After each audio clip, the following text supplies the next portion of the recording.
uma coisa interessante é que a amizade que a gente tem nos aproxima de Deus. Sim.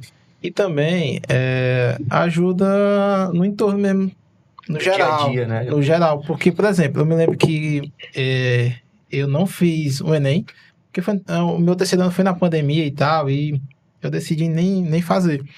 E acabou que quando foi para inscrever na faculdade, foi o Rogério que me indicou a faculdade. Ó, essa faculdade aqui tá dando bolsa dessa forma e tal. Aí ele falou, não, eu vou fazer de ciência da computação. Tu não quer não? Botar aqui de filosofia e tal, o valor aqui tá bacana. E eu, rapaz, eu pensei, eu me lembro que foi até numa palestra que a gente tava conversando sobre isso. E, rapaz, quer saber de uma coisa? Como eu não fiz o Enem, eu vou pelo menos tentar, né? Aí eu fui lá, você deu certo, o valorzinho bacana mesmo. E pronto, agora eu tô fazendo minha faculdade. Eu me lembro que o Marcos também, a gente sempre brincava. O Marcos não tem carteira, não sei o que. É verdade. Vai ter, tá terminando. E a gente sempre brincando, porque o Marcos ensinou eu e o Xande a dirigir. A pilotar. Pilotar a moto. Na verdade, a moto, pilotar. E o Marcos não tinha, a gente tirou e o Marcos, rapaz, tira e tal.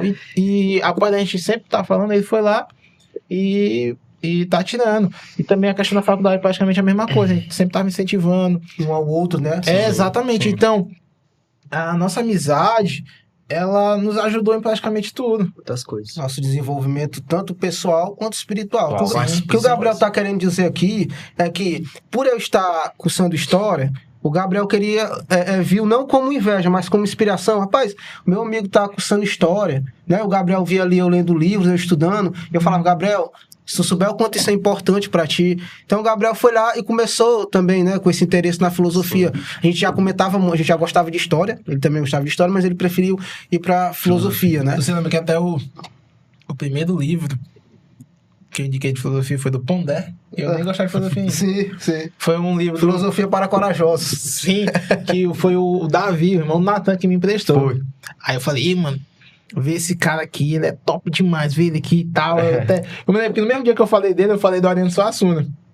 Ó, esse cara que escreveu o Alto da Compadecida, vê esse cara. Ele é muito inteligente, tal. Então meio que cada um foi ajudando ao outro, até mesmo sem querer, não foi tipo assim... Só não observar. Por exemplo, a questão do Xande que ele falou, questão de ler livros, muito pelo que eu vi ele lendo lá, que eu ia na casa dele, tava lendo, eu, rapaz, vou ler também, porque a minha mãe sempre me incentivou a ler livros, mas foi mais a questão da literatura brasileira. Sim. Machado de Assis, a Luiz de Azevedo, mas questão de filosofia, história, eu não imaginava. Eu até falava pro Xande, eu não gosto de filosofia não, cara, sincero. Você falava, coisa besteira, rapaz, meu professor lá pensa tudo é doido. A gente até brincou uma vez, nessa fala do Gabriel aí, muito interessante. Uma vez a gente comentou, tava nós três, eu lembro muito bem desse dia. A gente tava falando sobre curso, né? O Gabriel ainda não tinha entrado ainda no curso de filosofia. Ele falou que tava pensando, aí o Alexandre apoiou, né? O Xande apoiou lá no dia e como eu não tinha um conhecimento, de fato, conhecimento liberta a galera. Busquem conhecimento, busquem estudar. Verdade. E eu falei, filosofia. Na faculdade. Aí eu falei assim, Boa. aí eu sorri, né? No momento ali eu, debochei, na hora que ele falou que queria fazer filosofia. Eu, debochei, só que não foi assim, por maldade. Porque eu não via de fato, né? E aí eu falei assim, caraca, o que foi que eu fiz? Assim, como amigo, eu deveria ter apoiado, né? Me arrependo. É porque, Você assim... nem falou por maldade, Isso, né? não falei assim por maldade, com aquela questão assim de querer reprovar ele pra ele... Rebaixar ele, Isso. né? Mas Foi eu falei talvez assim, na questão porque... assim, do que o professor hoje é mal remunerado no Isso, Brasil, justamente, né? pronto. Foi um dos pontos, né? Porque eu vi o Alexandre, ele já fazia história na época, e ele sempre falava dos professores dele, aquela questão de quanto que ele poderia ganhar, o que ele queria fazer doutorado. E eu não vi assim filosofia em nada. Só que eu já vejo filosofia em prática em tudo. Em tudo. E justamente. É tipo física, né? A gente pensa que física não é nada, mas tudo é física. Né? Aí hoje eu já falo assim, Gabriel, se a gente tivesse feito filosofia, talvez eu não teria conhecido tanto do que eu conheço hoje. Então você lembra que até a questão mesmo do Adam Smith, né? Justamente, que do que eu na estudo. economia. E eu falava sempre, Marquinhos, tu vai estudar esse cara aqui. tu acha ele o máximo possível. Aí o Marquinhos, na hora que pegou... Filosofia, sim. Na hora que pegou... Smith, na hora que pegou Adam Smith. Riqueza das Nações. Cara, muito top. É até uma brincadeira, do né? pensamento. O pai pensamento Eu, Alexandre e o Gabriel aqui, esse trio aqui, a gente já chegou nos debates aí falando sobre teologia e filosofia. Agora eu tô lendo filosofia, Então, as coisas se encaixam, né? Então, se encaixam. Então, a gente fala no momento ali, mas depois a gente passa a pensar, passa a ver o que isso vem trazer de benefício, né? Para nossas vidas pessoais e por aí afora, né? Então, também é o que cada um... Porque cada pessoa tem sua experiência, né? Sim, justamente. Sim. Então, por exemplo, da filosofia, o Xande falava muito. Só que eu, mesmo o Xande falando, eu sempre achei besteira. Vendo como era só eu? Eu que estudo filosofia achava a maior besteira do mundo. Mas eu me lembro que eu tava estudando pro CFO, que é o curso de formação de oficiais, né? Aqui do Maranhão. Lembro. E estudando pro CFO, quando foi a parte da filosofia, eu amei, cara. Eu amei, porque diferentemente das outras matérias, a filosofia, ela sempre está buscando a verdade. E você consegue se reencontrar nela.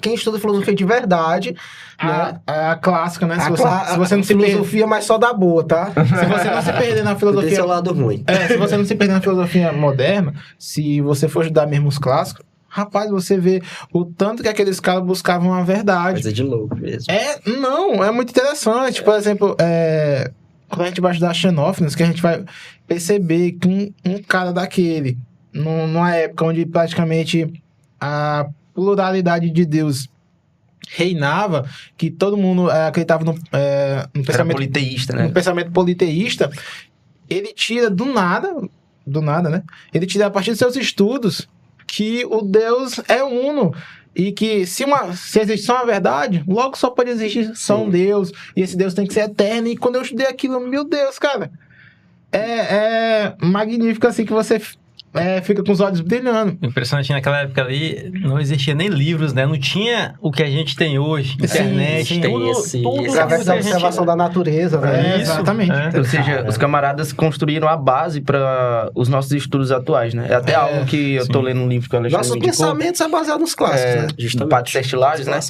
Que ele, no prefácio do livro, na verdade, que eu vou agora pro primeiro capítulo, né? No prefácio ele fala que para que a gente possa construir o pensamento atual, eu preciso retornar ao mundo antigo. Ou seja, eu preciso retornar aos pensamentos primários para que eu possa construir o pensamento atual ou as soluções para os problemas sociais, políticos, intelectuais também, né? Então, isso que o Gabriel está falando é algo muito interessante, porque nós não vemos somente a ação do pensamento do homem, mas o fato de Xenófanes ter encontrado essa resposta de um Deus uno e de uma verdade. Se a gente olhar biblicamente falando, né, agora aplicando a teologia, nós vemos que quem revela a verdade divina para o homem é o Espírito Santo. Exatamente. Então, Xenófanes, ele ele teve um contato, ainda que reflexo, de que o Espírito Santo parece ter revelado a ele a verdade divina de um Deus uno. Teve nuances daquilo que é a realidade. É aquela velha história, né? A filosofia...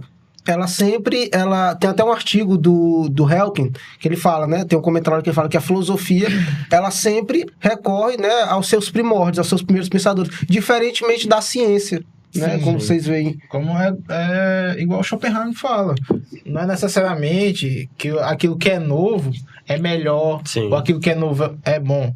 Na verdade, pelo contrário, a filosofia, ela sempre vai enfatizar que você não deve esquecer os clássicos, você não deve esquecer o antigo. Detalhe, galera.